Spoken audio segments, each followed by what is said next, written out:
Hi,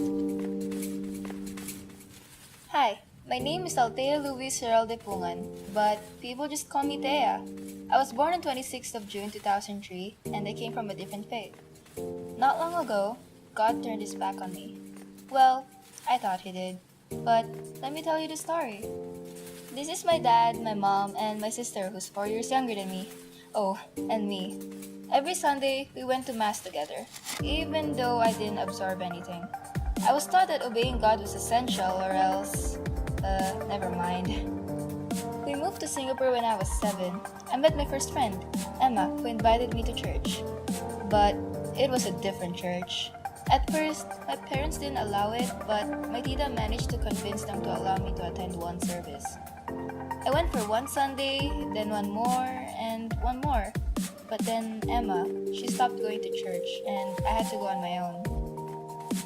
The people at church told me to leave because I wasn't Christian.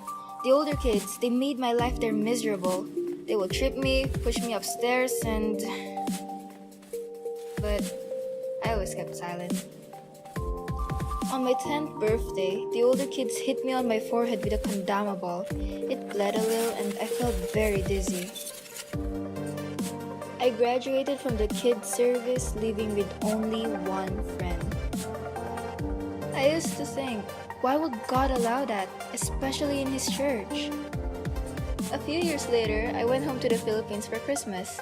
I was excited to see my dear Tito Abed after so long. He was my best friend. He taught me the value of quality time, and he was the only one who never made me feel strange. But the night before our trip, he died of a sudden heart attack. And I was so angry. I was so angry at my mom for not booking our flight earlier. I was so angry at myself because I could have hung out with him more. But most of all, I was furious at God. When we went back to Singapore a week after his death, I took my holy rosary and snapped it into two. I stopped attending church. I stopped believing in God. If he really loved all of us, then why did he allow this to happen? Secondary school proved to be unexpected. I became friends with a really nice guy who influenced me to change. He was different.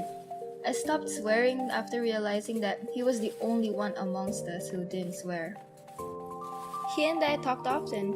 We talked more than the day before, and the more we spoke, the more I would open up to him about my problems, how I talked back at my parents, and how I stopped believing in God. Then, he invited me to his church's youth day last year. I rejected the invite at first, but I eventually accepted it. The day came. I went to his church. I was really afraid that the same thing from my previous church might happen again. But it didn't. The people were really nice. I enjoyed the music, and the sharing was so awesome. And after that day, he invited me to his church's monthly youth gathering. I met another friend who I opened up to about my life. It was crazy because for some reason, every time I said something, she would reply only in Bible verses. She would comfort me and showed me that she really cared. This might sound crazy, but I'm pretty sure God was talking to me. I thought, God, is this your plan? That night, I prayed. I apologized for my frustration, hoped that he could understand that I couldn't control myself. I thanked him for everyone who helped me go back to church. I thanked him for allowing me back in his arms again. I realized that God was talking to me, telling me that he's always been there for me through the people I've been meeting. All I had to do was listen. I'm 14 now, and my life today is great. I learned to accept that it has its ups and downs, but they're all part of God's plan. Maybe it was a blessing in disguise that my tito passed, because when I lost my one and only friend, God gave me 20 more. I'm still working on my relationship with God, but one thing I know for sure is that I'm so thankful for everyone, and I'm so thankful for you who chose to reach out to me and care about me enough to share about Jesus. If you hadn't stepped forward to reach out to me, I might have remained lost. I know it gets scary to talk about God because you can get rejected or humiliated, and who wants that?